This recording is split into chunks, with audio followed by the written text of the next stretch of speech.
குடும்பம் என்பது மனித வாழ்க்கையின் அடித்தளம். அந்த அடித்தளமே சற்று விரிசல் கண்டால் அதன் மேல் கட்டப்பட்ட வாழ்க்கை முழுவதும் குலுங்கத் தொடங்குகிறது.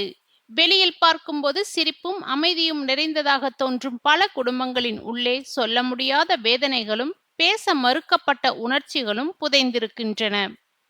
இப்படியான ஒரு குடும்பத்தின் உலகத்தை நம்மை நோக்கி திறந்து காட்டுகிறது இந்த பாண்டியன் ஸ்டோர்ஸ்.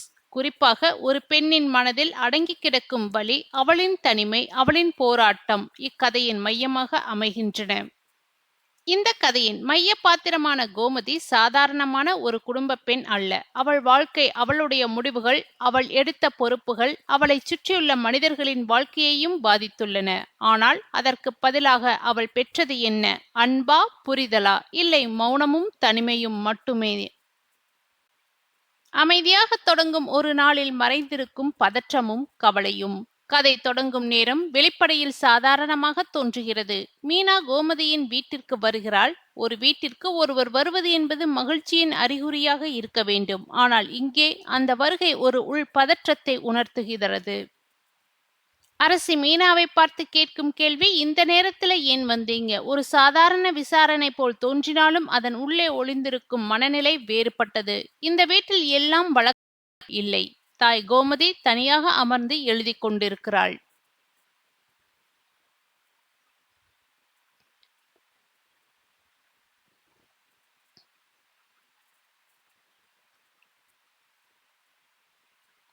எழுதுவது ஒரு சுலபமான செயலல்ல. அது மனதின் வெளிப்பாடு. சொல்ல முடியாததை எழுதுவது மனிதனின் கடைசி வழி.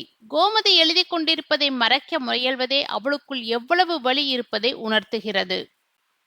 அவள் எழுத்துக்களுக்கு பின்னால் மறைந்திருக்கும் கண்ணீர். மீனா வற்புறுத்திய பின் கோமதி உண்மையை சொல்கிறாள். அது கதையல்ல, தன் கணவருக்கான கடிதம். இந்த கடிதம் ஒரு பெண்ணின் மனைவி என்ற அடையாளத்தின் கடைசி முயற்சி.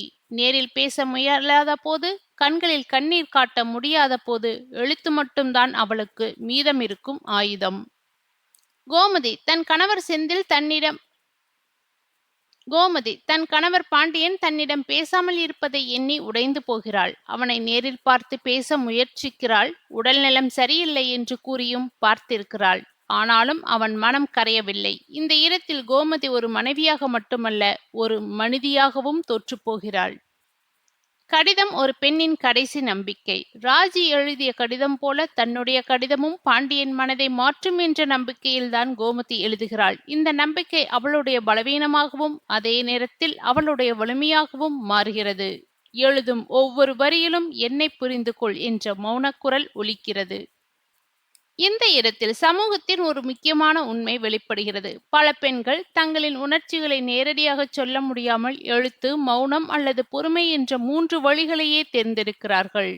மீனா இன்னொரு வாழ்க்கை முறையை எதிர்கொள்கிறாள்.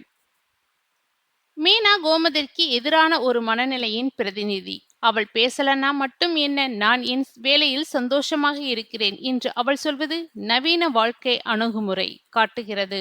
அவள் வாழ்க்கையில் கணவனின் மௌனம் அவளின் அடையாளத்தை அளிக்கவில்லை. ஆனால் கோமதிக்கு அந்த மனநிலை சாத்தியமில்லை. காரணம், அவள் வளர்ந்த சூழல், அவளுக்கு கற்றுக் கொடுக்கப்பட்ட மதிப்புகள், குடும்பம்தான் முதலில் என்ற எண்ணம் அவளை கட்டுப்படுத்துகின்றன. கடந்த காலம் மீண்டும் கதவை தட்டும் திருணம். கோமதியும் மீனாவும் வெளியே செல்லும் சமயத்தில் கோமதியின் அண்ணன்கள் வருகிறார்கள். இந்த தருணம் கதையின் மிக முக்கியமான திருப்புமுனை. ஏனெனில் கடந்த காலம் மீண்டும் தற்போது நுழைகிறது.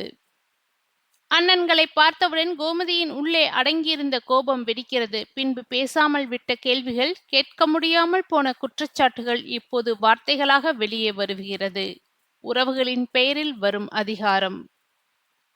அண்ணன்கள் தங்களை குடும்பத்தின் பெரியவர்கள் என்ற நிலைப்பாட்டிலிருந்து பேசுகிறார்கள். அம்மா அழுததால் தான் வந்தோம் என்ற அவர்களுடைய விளக்கம் கோமதிக்கு பொய்யாக தோன்றுகிறது. அவளின் பார்வையில் அவர்கள் இன்னும் அதிகாரத்தோடு தான் பேசுகிறார்கள்.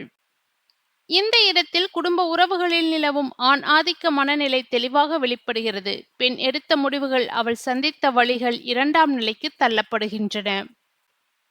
சக்திவேல் பேசும் வார்த்தைகள் கோமதியின் காயங்களை மீண்டும் திறக்கின்றன. நீ பண்ணின திருட்டு வேலை என்ற குற்றச்சாட்டு அவளின் கண்ணியத்தை குத்துகிறது.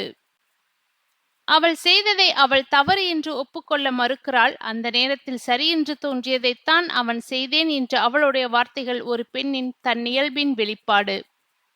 இப்ப என் புருஷன் என்கிட்ட பேசுறதே இல்ல. இந்த ஒரு வரி கோமதியின் வாழ்க்கையின் சுருக்கம். உறவுகள் நிறைந்த வீட்டில் இருந்தும் அவள் முழுமையாக தனியாக இருக்கிறாள். இந்த தனிமை உடலானது அல்ல, மனதின் தனிமை.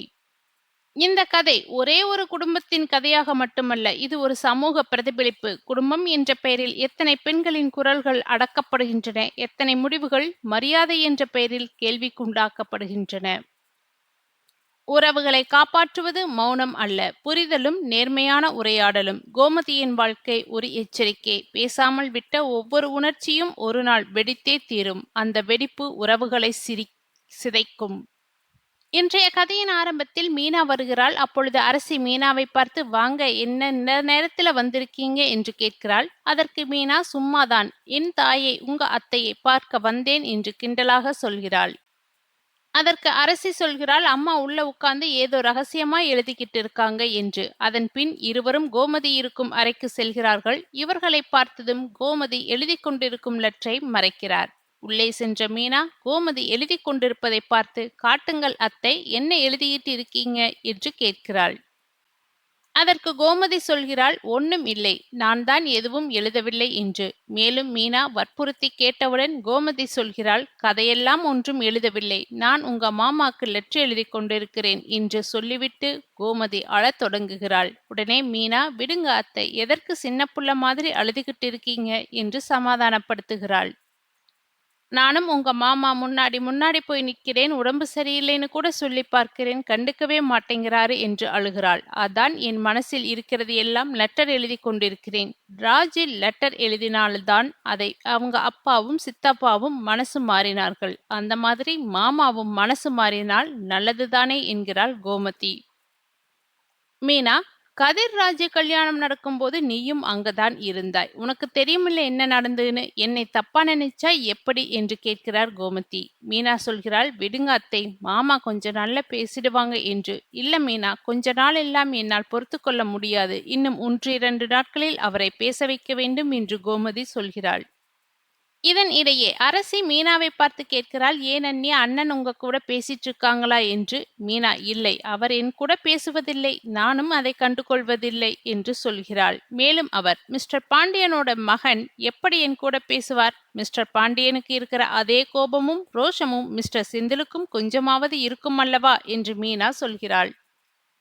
உடனே கோமதி, இதற்கெல்லாம் ஒன்றும் குறைச்சல் இல்லை என்று சொல்லி விட்டு போக அரசி கேட்கிறாள், நீ ஏன், உங்களுக்கு கஷ்டமா இல்லையா அண்ணன் உங்க கூட பேசாமல் இருக்க என்று கேட்பதற்கு. ஜாலியாக இருக்கிறேன், நான் உண்டு, என் வேலை உண்டுன்னு. அதற்கு கோமதியிடம் சொல்கிறாள், அம்மா, நீ கொஞ்சம் அண்ணியை பார்த்து கத்துக்கோ, இப்படியே இருக்காத என்று. அதன்பின் கோமதியும் மீனாவும் பாண்டியனிடம் லெட்டரை கொடுப்பதற்காக வெளியே வரும் சமயத்தில் கோமதியின் அண்ணன்கள் இருவரும் வருகிறார்கள்.